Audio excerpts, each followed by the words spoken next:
So I checked on my Facebook page today, my author's page, Gregory Thomas Jeffers, and I had 199 messages. So I thought it might be interesting or easier if I left a short video message in response.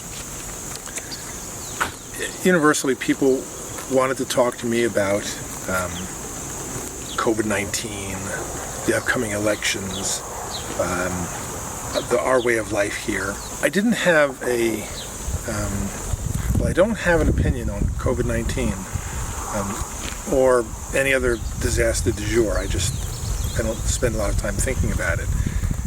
I like to spend my time thinking about making a living and running my farm and producing what we have to produce during the season. My blog got a little bit behind because at the beginning of the pandemic, they had us scared to death, and I thought, well, just in case, let's make sure we put up 500 pounds of potatoes and 1,000 pounds of dried field corn, and our pantry is bulging, and the grocery stores are still working.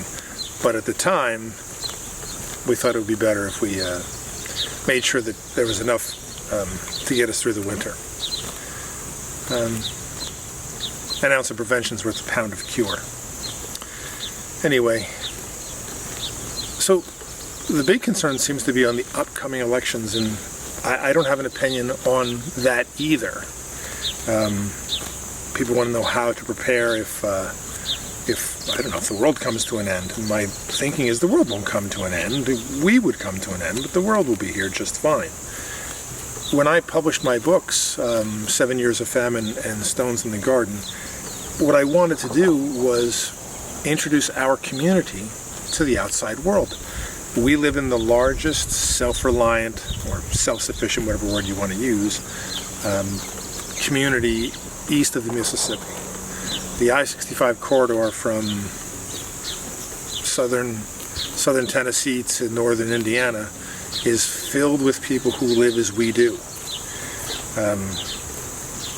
We used to have a lot of visitors come to the community, but since the COVID outbreak, we haven't had very many. People who were interested in our way of life seem to be interested in our way of life, but don't know how to go about it.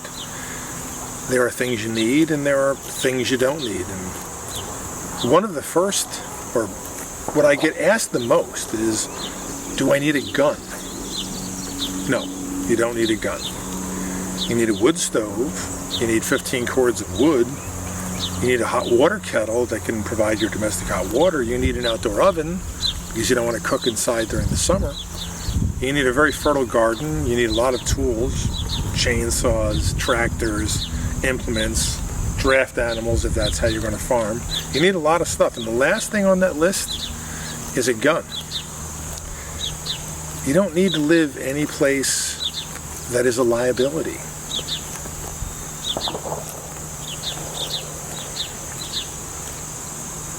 If you have to carry a gun, you're in the wrong place. I feel very safe here. I don't need to walk around with a gun. I do concern myself with making sure we have enough firewood and food, but not so much with guns.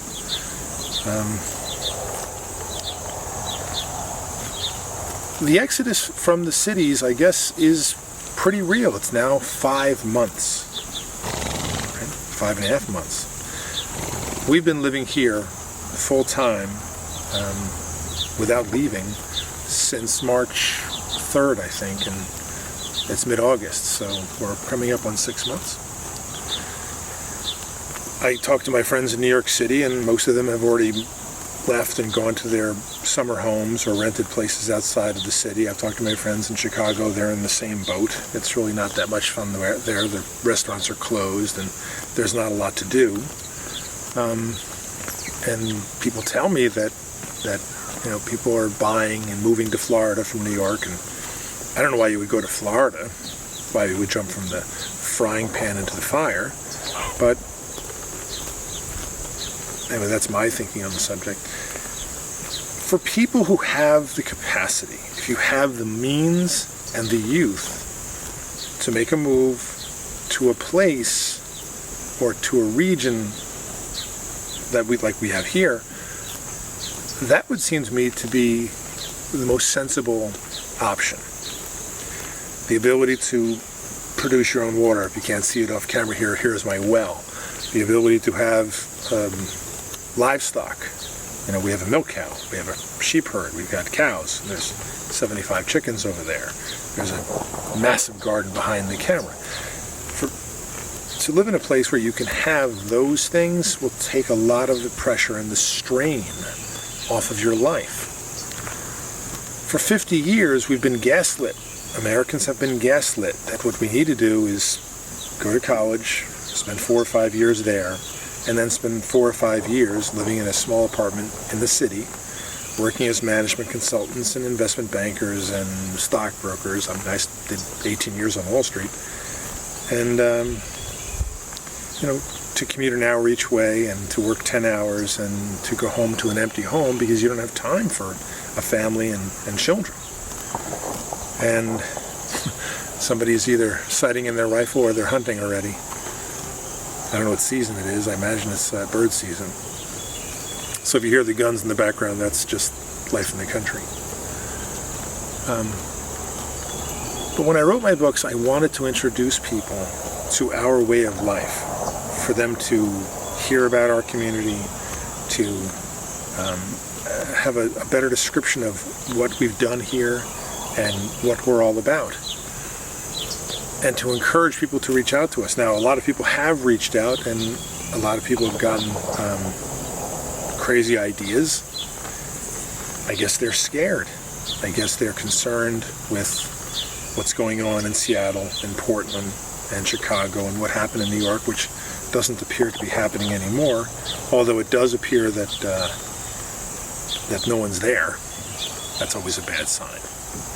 I wanted to reach out and make a video and to get my vlog going and to talk about the things that we do here and to encourage people who might want to live as we do to either come and visit or at least to reach out to us. And you can find me on my author's page and send messages to Gregory Thomas Jeffers on Facebook.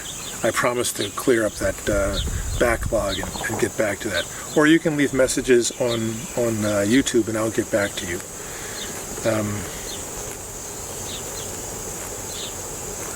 But out of 199 messages, probably 50 people wanted to know if they needed a gun. And I wanted to tell them all, no, you don't need a gun. You need a hoe.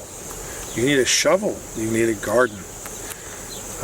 You need a 4-wheel drive. You need a milk cow. There's a lot of things you need, but you don't need guns. And I think the most important thing you need is to abandon politics. You have absolutely no control over who's going to get elected president. You have no control over the Supreme Court. You have no control over Congress.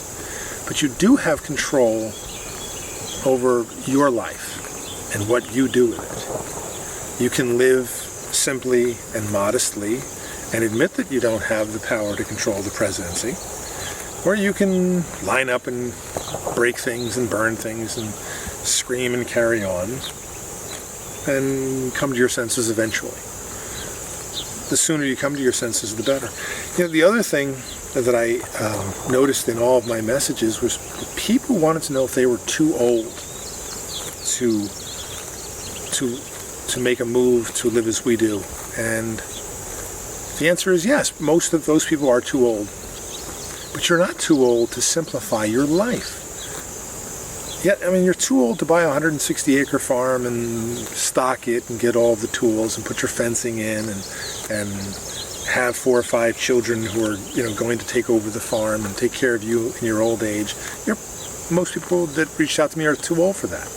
If there are some young people that you would like to show this video to who might be interested in making something of themselves rather than becoming just another corporate employee that they're going to throw out when you're 42 with a golden handshake and a gold watch, young people can make this move and maybe they should be thinking about it.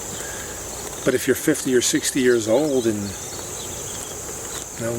you probably shouldn't be thinking about it. But there are lots of things you could do to simplify your life. You could live on a small homestead with a couple of acres and enough livestock to feed you and a decent garden, and you could heat with wood, And you could cut your bills to almost nothing. You have to have the capital to acquire the property. You could do that. And you'd be well served to do that. And if you're young and you're ambitious and you're willing to work, building a real farm or building or becoming part of a real community is very much worth the effort. But thinking in terms of how to violently respond to violence there's no upside to it. Where's that going? If you can have a relationship with your neighbors where you share things, where you bring them a bucket of canning tomatoes and they hand you a bucket of potatoes, or if they help you by breaking your horse for you and you give them a ride to the grocery store, that's worthwhile. But thinking about how to violently respond to insanity and being part of that insanity, I just have nothing to say to that other than it's completely crazy. And that doesn't mean that you have to be a pushover either. You can just ignore these people. You don't have to do things their way, but you don't have to violently resist them. Anyway, the election's coming up, and Lord knows what's going to happen, but we have no control over that. We're simple people. The common man has to make a living. He has to provide for his family, and he has to put food on the table and keep the house warm during the winter and make sure that there's water to run the laundry and the bath for the children, and there's a lot of things you need, and there's a lot of things you don't need. Complexity, guns, politics. There's no upside there. So if you're of a mind, I'm going to have besides YouTube, I'm going to have a BitChute and some other platforms, and I'm going to list them down in the comments section or in the description section of the video here. And I hope you'll follow along. I'm going to try to put out some vlogs about how we live and how other people might be able to pull this off. And also to invite people to our meeting. We have a Quaker meeting in Bowling Green, Kentucky, and we'd like people to know about us and to come visit us there once people are not afraid to come and meet again. So that's all I have for today. Thank you. Are we going?